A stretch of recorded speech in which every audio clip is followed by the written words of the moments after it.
राधा वल्लभ श्री हरिवंश, सभी को राधे राधे। तो आज हम जानेंगे इस वीडियो में कि अगर आपके पास मार्बल डस्ट के बने हुए धातु के अगर लाला हैं, ठाकुर जी हैं, तो उनकी सेवा सर्दी और या गर्मी हर मौसम में कैसे करनी चाहिए। तो आपको याद रखना है कि अगर सर्दी का मौसम हो या फिर गर्मी का, आपको जो मार्बल डस्ट के लाला होते हैं उनको डेली नहलाया नहीं जाता, क्योंकि उनका जो मार्बल डस्ट होता है ना, वो उनका कलर छूटने का डर होता है। तो आप देख रहे हो कि मेरे जो लाला हैं, मैं उनको डेली डेली नहीं नहलाती। मेरे से गलती हुई थी, जब मैंने इनको लेके आई थी तो मुझे पता ही नहीं था कि इनकी केयर में इतनी सारी सावधानियाँ रखनी पड़ती हैं। मैं नॉर्मली लेके आई थी, क्योंकि मेरे लाला जो मेरे पास है, मेरे वो बहुत छोटे से हैं, तो मैं इसलिए लेके आई कि मैं इनको अपने साथ, मतलब इनको खिलाया करूँगी, इनको गोद में लिया करूँगी। बट ये छूने में भी बड़े नाजुक होते हैं, इनको बड़े संभाल के लेना पड़ता है, तो इनका ध्यान बहुत ज़्यादा रखना पड़ता है। पर इनकी केयर बिल्कुल वैसे ही की जाती है जैसे कि हम नॉर्मली लड्डू गोपाल की, अपने ठाकुर जी की करते हैं। इनको भी गुनगुने पानी में सर्दी में नहलाया जाता है और उसके बाद वूलन के ही वस्त्र इनको पहनाए जाते हैं। अब आप देख रहे हो कि ये इतने बड़े हैं, क्योंकि इनका साइज़ थोड़ा बड़ा है, तो मैं इनको जो ड्रेस है, इनकी जो ये वूलन की ड्रेस है, वो मैं आगे से नहीं पहना पा रही हूँ। मुझे इसको पीछे करके पहनाना पड़ा है, मतलब उल्टा करके ड्रेस को पहनाना पड़ा, क्योंकि इनको आ ही नहीं रही थी ये, क्योंकि लाला मेरे बड़े हैं। मेरी निकुंज को ये ड्रेस नहीं आई, पर बस मैंने एडजस्ट की।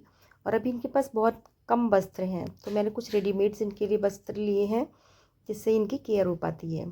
तो उसके बाद मैंने इनको जैसे भी हुआ, जैसे भी आप अपने कान्हा जी का मेकअप करते हो, आप बिल्कुल उनको वैसे तैयार करना। उनको एक चीज़ का और ध्यान रखना आपको, कि उनको आप अगर कुछ भी उनके लिए चिपकाने के लिए कुछ यूज़ करते हैं, तो कोई ऐसा मटेरियल ना हो जिससे कि उनकी स्किन ख़राब हो जाए। तो मैं एक बिल्कुल जो लड्डू गोपाल के लिए ग्लू आता है, मैं उससे इनको पेस्ट करती हूँ इनकी जो भी। साथ ही साथ इनके माथे पे जो तिलक होता है, वो बिल्कुल भी चंदन का नहीं लगाना चाहिए, क्योंकि चंदन का येलो कलर होता है और वो इनके माथे से छूटता नहीं है। तो इसलिए ये भी सावधानी आपको रखनी है कि आप बिल्कुल भी चंदन का यूज़ ना करें। जब मेरी लाडली लालजू का विवाह हुआ था, तो मेरे निकुंज के गाल पे सबने हल्दी लगा दी थी, तो मुझे बहुत मेहनत करके उनके गाल पे से हल्दी का निशान हटाना पड़ा। बहुत मुश्किल हो गई थी मुझे उसे हटाने में। फिर बहुत मुश्किल में जाके जब मैंने नहलाया, हल्के हल्के हाथ से साफ़ किया, तब जाके वो साफ़ हुए। तो वह आपको बता रहे, अगर आप कभी भी अगर थोड़े बड़े लाला लाना चाह रहे हैं, तो आप किसी दूसरे धातु का लें। तो सबसे बेस्ट जो होता है वो अष्ट धातु होता है। अष्ट धातु को साफ़ करने में भी कोई दिक्कत नहीं होती है, और वो जितनी बार आप साफ़ भी करेंगे वो चमकते हैं एकदम। तो अगर आपका मन है बड़े लाला लेने का, तो ऐसी गलती ना करें जैसे मैंने की है, कि आप, क्योंकि मार्बल डस्ट के जो होते हैं उनका बहुत ध्यान रखना पड़ता है। मैं हाथ पकड़ के उठा भी नहीं सकती, उनको कमर से पकड़ के उठाना पड़ता है। और उनको सर्दी में या गर्मी में भी, सर्दी ही नहीं, इंक्लूडिंग गर्मी में भी आप डेली डेली नहीं नहला सकते। तो उनके लिए बड़ी ध्यान रखना पड़ता है, क्योंकि बहुत नाजुक होते हैं। पर देखो, आप मेरे लाला तैयार हो गए, मेरे निकुंज को पूरी तरह से तैयार कर दिया मैंने, कितने सुंदर लग रहे हैं। मेरे निकुंज को तैयार होना बहुत पसंद है, पर मैं डेली डेली बहुत सुंदर से करके तैयार तो करती हूँ, पर रोज़ नहीं नहला पाती, मुझे इसका लगता है, क्योंकि ये उनकी उनकी जो सेवा है उसमें ये शामिल करना ज़रूरी होता है।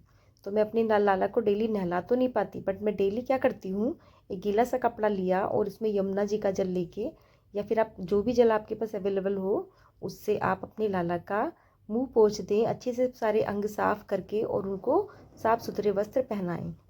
उसके बाद उनकी केयर आप जैसे चाहे, जैसे उनको सजाना चाहें वैसा कर सकते हैं। बस कुछ चीज़ों का ध्यान रखना ज़रूरी होता है, जैसे कि मैंने बताया आपको, कि कुछ भी ऐसा ना लगाएं जो उनके ऊपर से, उनकी बॉडी पे से ना छूटे। जैसे कि हल्दी का हुआ, या फिर रोली का टिक्का तिलक हुआ, ये सब चीज़ें आपको उनके लिए यूज़ नहीं करनी है। क्योंकि मैं आपको बता चुकी हूँ कि मेरे लाला के साथ पहले ही हुआ था, और मैं उसको नहीं हटा पाई थी, बहुत मुश्किल में वो निशान गया था।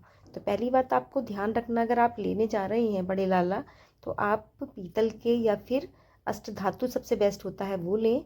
और अगर आपके पास मार्बल डस्ट के हैं, तो आप उनकी केयर ऐसे ही करें जैसे मैं आपको बता रही हूँ। उनको डेली नहलाएं नहीं, उनको साफ़ सुथरा करें, और आप उनको बिल्कुल ऐसे करके तैयार करें जैसे आप अपने दूसरे लड्डू गोपाल को करते हैं, उसमें कोई प्रॉब्लम नहीं है।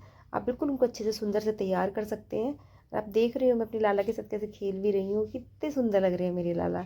तो मेरी निकुंज का श्रृंगार आपको कैसा लगा, आप मुझे ये भी बताइएगा। और आप ये वीडियो उन सब के लिए बहुत ज़रूरी और अच्छी होने वाली थी, जो जिनके पास मार्बल डस्ट के लाला हैं। देखो मेरे निकुंज का मेकअप कितना सुंदर हो गया है। निकुंज को मैं डेली डेली ऐसे करके तैयार करती हूँ और निकुंज मेरे बहुत खुश होते हैं। और देखो हमारी निकुंज का मोरपंख, उसके बाद निकुंज की बिंदी, नाक पे मैंने एक सुंदर सा स्टोन लगाया है, कानों पे भी, और मैंने बड़ा सा तिल बना दिया है। ये हमारी निकुंज की बांसुरी है। निकुंज की दूसरी बांसुरी खो गई, फिलहाल मैंने ये दी हुई है। और एक ये ड्रेस है जो भी विवाह में इनको मिली थी किसी की तरफ से, तो ये इतनी सुंदर मैंने ड्रेस पहना दी अपने लाला को। और ये हमारी लाडली जू की ये चुन्नी है जो मैंने अपने निकुंज के गले में डाल दी। अभी इनके पास शॉल वगैरह नहीं है, तो अभी मैंने इनके लिए मंगाया हुआ है। आई होप आपको वीडियो अच्छी लगी होगी। Thank you so much. जय श्री राधे।